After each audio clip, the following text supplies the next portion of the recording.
Okay, hi everyone. Welcome to your first PowerPoint on Vietnam. This is the first of several PowerPoints, so please take notes as we go along. Make sure you write down extra things that I'm saying. If you want the PowerPoint, a printout of it, you can go online and print it out. Also, if you have any questions, please write your questions down and get those questions to me. You can either ask me in person, you can ask me through an email, or you can post it on a discussion question on Turnitin, or you can send me a text message. Any way you want, make sure you get those questions to me. I'm sure you'll have a lot of questions as we go along, so just pause this video, write it down, and the great thing about this is you can just, if I'm talking too fast, because I'm going to be talking pretty fast, you can just pause or rewind and get something that you missed. So why don't we start by looking at a map of Vietnam today. As you can see, Vietnam is this long, green, stringy country right here, or string bean country. I visited Vietnam a few years ago, and it's a great place to visit as a tourist because you can sort of start at one end and then work your way down and see most of the country, or start down here and work your way up. And the same thing, see most of the country. The capital is up here, Hanoi, although it's the second biggest city in Vietnam. The biggest city is down here in, well, it's called today Ho Chi Minh City. Used to be called Saigon, which is why you'll see it called Saigon underneath Ho Chi Minh City. The name changed from Saigon to Ho Chi Minh City when the government changed, which is what all these PowerPoints will be about. It was named after the leader, Ho Chi Minh, who we're going to even start talking about today.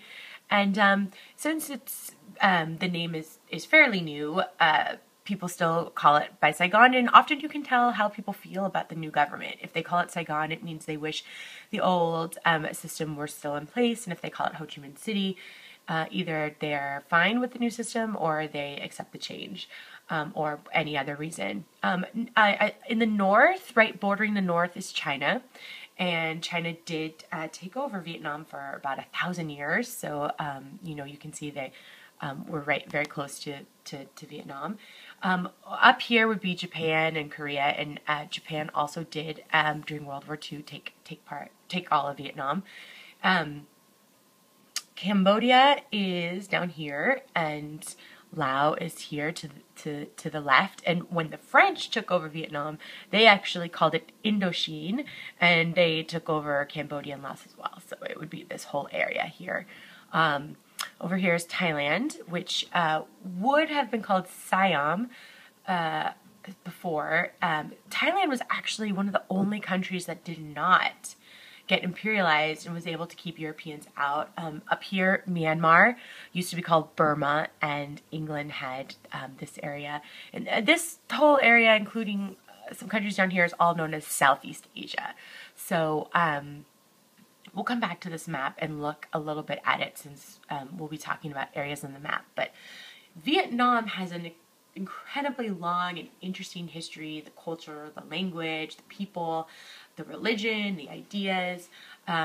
We are not really going to be looking at the Vietnamese history in that way. These PowerPoints really focus on Vietnam as part of the Cold War, and specifically the war that the US and Vietnam fought against each other. So in order to really understand that war, we kind of have to go way back, and look at the, oops, I need to move this back so you can see it all. Look at the, there we go. Look at the roots of foreign rule in Vietnam. Vietnam has a long history of being controlled by other nations. China controlled Vietnam for 1,000 years, very long time. Of course, during this rule, there were pockets of independence. Vietnamese would often fight against the Chinese rule and sometimes win. In fact, one of the most famous moments of this was the Trung sisters, who actually were two sisters. They fought for independence. They still celebrate them today in Vietnam. So Vietnamese are very much used to being controlled by foreign powers and not wanting them to control them, and fighting back and having independence and having to continue to fight. So it's not really something totally new for Vietnamese people. they eventually did get their independence, and then in the 1800s, the French came and colonized Vietnam. As you know, in the 1800s, the Industrial Revolution and imperialism created all these European countries sort of taking over other countries in the world, and the French did come over and take Vietnam and Laos and Cambodia, and they called it Indochine. And there's a great French film called Indochine about this period in history that you should definitely watch. The French were eventually kicked out, though, during World War II by the Japanese, because, as you know, the Japanese were taking over European countries. The Japanese were taking over countries in Asia. They were very aggressive, and they were able to kick the French out. And this is actually a very significant moment for Vietnamese, because for the first time they saw that it was possible to defeat the French, and they also saw it was possible for an Asian people to defeat the French. And so that kind of gave them hope that they could kick the French out as well. They didn't have to live under the French. The French were horrible rulers, but you know what? So were the Japanese during World War II. Even though the French were kicked out, the Japanese came in, and they, it was wartime. They had limited sources. They ended up losing the war. By the end, Vietnamese were starving to death because all the rice was going to the Japanese, and they very much resented Japanese rule to this day. In fact, probably. World War II ended, Japan lost, and Japan was kicked out. And then the question was, who will rule Vietnam now? For so long they've been controlled by the French. How, will they go back to the French? Because the French ended up winning in World War II, along with England and the U.S. and the Soviet Union. Those were the allies who won. So will they get Vietnam back, or will they become independent? So that's kind of what the big question we're going to look at today. So, even before World War II, Vietnamese people wanted independence. In fact, there were very strong nationalist movements in Vietnam. And as you know, nationalism means wanting, having a connection between your own culture, your own language, your own people, wanting to be able to choose your leaders, wanting to be able to be free from foreign rule. So way before World War II, there were nationalist movements. One of the leaders of some of these nationalist movements was a man named Ho Chi Minh, who we heard earlier was the city of Ho Chi Minh City was named after Ho Chi Minh. Ho Chi Minh actually studied in France when France controlled Vietnam. He learned about French ideas of equality, of liberty, fraternity, remember the French Revolution terms, and he very much was a nationalist at heart. He wanted Vietnam to be free and independent. This is a really important, this point down here. Ho Chi Minh, and circle this, underline this, do whatever you have to do. Ho Chi Minh was a nationalist first and a communist second. He wanted Vietnam to be independent, first and foremost, and then secondly, he liked the ideas of communism and wanted to put in communism into Vietnam once they established independence, but that wasn't his first priority. And if someone had said to him, listen, you can be independent, but don't be communist, he absolutely would have done it. Because the biggest thing that he wanted was independence. Oh, by the way, if you're looking at this picture and you're like, what's going on in that picture?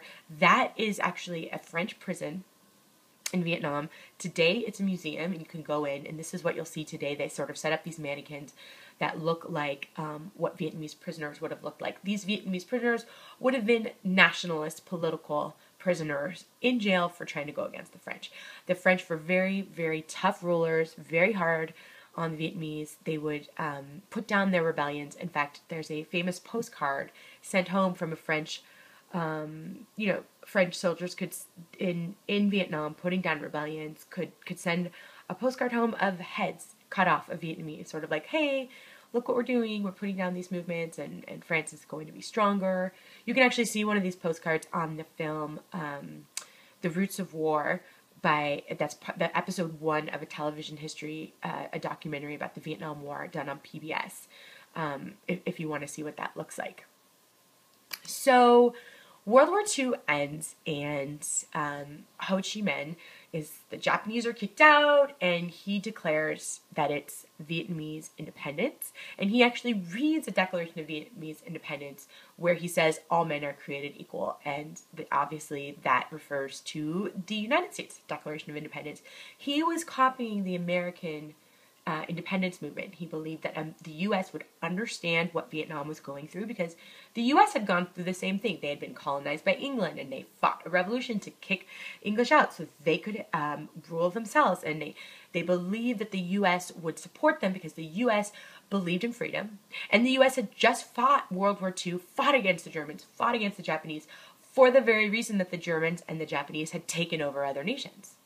And so the Ho Chi Minh thought, well, of course the U.S. will understand that what we want is freedom, and they will support us and help us.